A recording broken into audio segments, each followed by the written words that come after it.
Chers amis, bonjour. Peut-être savez-vous qu'au cours de cette année 2023-2024, j'ai choisi de porter une attention particulière aux établissements de santé et aux résidences de personnes âgées de la Principauté et des communes dont nous avons la charge pastorale. Retardé par les contraintes sanitaires liées au Covid, j'ai enfin pu mettre en place un programme de visite systématique coordonné par mon délégué à la pastorale de la santé et les aumôniers de ces différentes institutions. Je suis à peu près à la moitié de ces visites et je peux déjà vous dire que ma joie est grande. Ma joie est grande, ma joie est profonde. Pouvoir aller à la rencontre des patients, des résidents, des personnes âgées et de tous ceux qui, au quotidien, prennent soin d'eux, remplit d'actions de grâce et de reconnaissance mon cœur de pasteur. D'ailleurs, en ce mois de février, le 11 février plus précisément, nous unissons notre prière à celle de toute l'Église en portant avec elle nos frères et sœurs malades.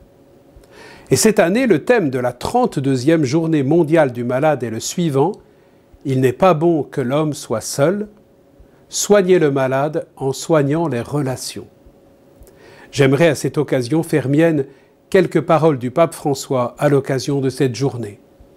Il reprend le thème « Il n'est pas bon que l'homme soit seul », en précisant que dès le début, Dieu qui est amour a créé l'être humain pour la communion, en inscrivant dans son être la dimension des relations.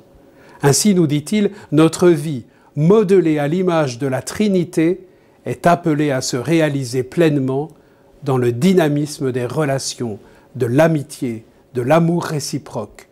Nous sommes créés pour être ensemble et non pour être seuls.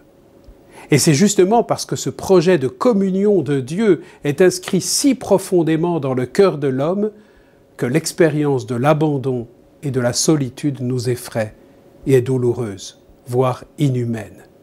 Elle est encore plus dans les moments de fragilité, d'incertitude, d'insécurité.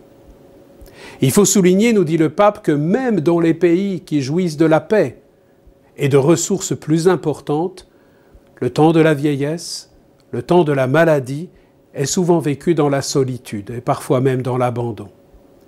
Cette triste réalité est avant tout une conséquence de la culture de l'individualisme qui exalte, nous dit le pape, la performance à tout prix, qui cultive le mythe de l'efficacité, devenant indifférente et même impitoyable lorsque les personnes n'ont plus la force nécessaire pour suivre le rythme.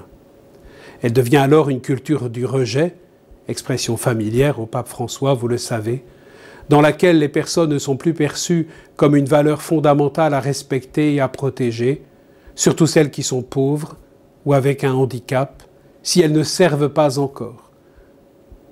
Si elles ne servent pas encore comme les enfants à naître, si elles ne servent plus comme les personnes âgées. Frères et sœurs, le premier soin dont nous avons besoin dans la maladie est, nous dit le pape, une proximité pleine de compassion et de tendresse.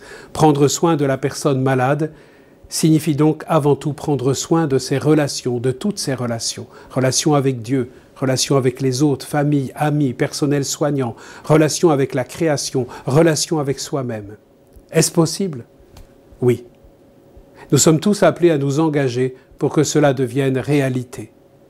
Souvenons-nous de la parabole du bon samaritain, de la capacité de cet homme à ralentir son rythme, à se faire proche.